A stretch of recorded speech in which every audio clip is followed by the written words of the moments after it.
दिल्ली के कथित शराब घोटाले ने आम आदमी पार्टी के कई दिग्गज नेताओं को अपनी गिरफ्त में लिया, अपनी गिरफ्त में जकड़ा। लेकिन इसके अलावा जिस दूसरी पार्टी के एक नेता को इसने अपना शिकार बनाया था वो बीआरएस की नेता के कविता थी, जो अब 164 दिनों के बाद जेल से बाहर आएंगी। नमस्कार, लिबरल टीवी देख रहे हैं आप, मैं हूं आर मोहन तिवारी। दिल्ली के कथित शराब घोटाले में आम आदमी पार्टी के कई नेताओं ने तिहाड़ जेल का सफर तय किया। सत्येंद्र जैन हो, संजय सिंह हो, मनीष सिसोदिया हो या खुद आम आदमी पार्टी के मुखिया और दिल्ली के मुख्यमंत्री अरविंद केजरीवाल हो। लेकिन इनके अलावा इस कथित शराब घोटाले की जो जकड़ें थी वो दक्षिण भारत तक पहुंच गई और दक्षिण भारत में तेलंगाना के पूर्व मुख्यमंत्री और बीआरएस नेता केसीआर की बेटी के कविता तक पहुंच गई। के कविता को इस मामले में सीबीआई और ईडी ने इसी साल मार्च में गिरफ्तार किया था। उनके खिलाफ जो इस कथित शराब घोटाले में साउथ ग्रुप का एक मामला सामने आया था, यानी कि इस कथित शराब घोटाले के साथ जो साउथ ग्रुप का कनेक्शन देखने के लिए मिला था उसमें के कविता का हाथ भी पाया गया था। ऐसे आरोप सीबीआई और ईडी ने लगाए थे। 100 करोड़ के मनी लॉन्ड्रिंग का मामला था। आरोप लगने के बाद के कविता की मार्च में गिरफ्तारी हुई थी और इस गिरफ्तारी के बाद पूरी तरह से आम आदमी पार्टी और बीआरएस के नेता कथित शराब घोटाले के कटघरे में खड़े हो गए थे। के कविता ने कई बार प्रयास किए, उनके वकीलों ने जी तोड़ मेहनत की, चाहे वो ट्रायल कोर्ट हो, चाहे वो हाई कोर्ट हो या सुप्रीम कोर्ट हो, लेकिन उन्हें जमानत नहीं मिल रही थी।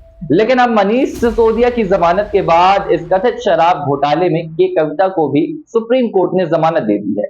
सशर्त जमानत दी है, 10-10 लाख के बॉन्ड भरवाए हैं और पासपोर्ट जब्त करने के लिए कहा है। साथ ही सुप्रीम कोर्ट ने कहा कि हाई कोर्ट ने कहीं ना कहीं के कविता की जमानत उन्हें राहत ना देकर जो उनके जमानत के अधिकार थे, जो उन्हें कानून मिले हैं, उनका कहीं ना कहीं पालन नहीं किया।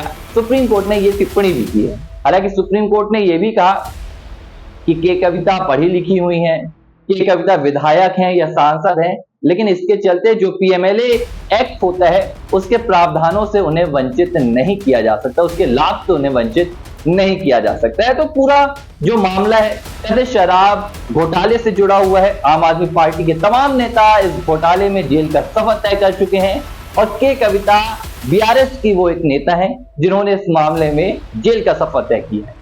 अब 164 दिनों के बाद, हालांकि अभी रिहाई में थोड़ा सा वक्त लगेगा, तमाम जो फॉर्मेलिटीज होती हैं वो पूरी होंगी, इसके बाद के कविता जेल से रिहा हो जाएंगे। लेकिन सवाल एक और यहां पर उठकर आ रहा है, इस पूरे कथित शराब घोटाले में आम आदमी पार्टी के मुखिया अरविंद केजरीवाल को घेरने की सबसे ज्यादा कोशिश की गई थी।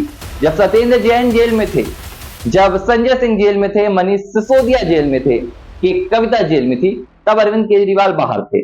अरविंद केजरीवाल इन नेताओं के लिए लगातार लड़ाई लड़ रहे थे, इन नेताओं के लिए अपने मंचों से राजनीतिक जो जनसभाएं हैं वहां पर बातें कर रहे थे।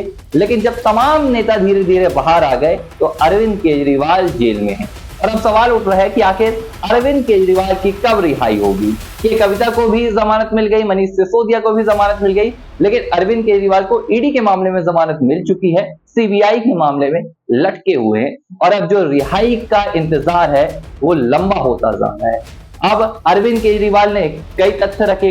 पहले अरविंद केजरीवाल का जो स्वास्थ्य था उसका मसला सुप्रीम कोर्ट के सामने रखा गया, लेकिन उन्हें जमानत नहीं मिली। हालांकि लोकसभा चुनाव के दौरान प्रचार प्रसार के लिए अंतरिम जमानत मिली थी, लेकिन जो रेगुलर जमानत होती है वो उन्हें अब तक नहीं मिल पाई है। अब अरविंद केजरीवाल के वकीलों ने ये भी तथ्य रखे थे कि जिस लिहाज से मनीष सिसोदिया को जमानत मिली है, जो ट्रायल है उसमें लंबा वक्त लग रहा है, अरविंद केजरीवाल को भी जमानत दे दी जाए। लेकिन सीबीआई की यहां पर ठोस दलीलें दी गई और सुप्रीम कोर्ट ने उनकी जमानत कहीं ना कहीं अभी रोक दी है। तो अब के कविता तो रिहा हो जाएंगी, लेकिन अरविंद केजरीवाल फिलहाल जेल से ही उनकी रिहाई की बधाई देंगे। के कविता की जमानत पर बीआरएस की तरफ से प्रतिक्रिया भी सामने आ गई है और बीआरएस ने कहा है कि यह भारतीय जनता पार्टी की हार है। 164 दिनों तक ये कविता जेल में थी, लेकिन उनके खिलाफ जो आरोप लगाए गए थे उन्हें दोष सिद्धों में नहीं बदल पाया गया और ये भारतीय जनता पार्टी की एक करारी हार है। लिबरल टीवी पर यह खबर देख रहे हैं, बने रहिए।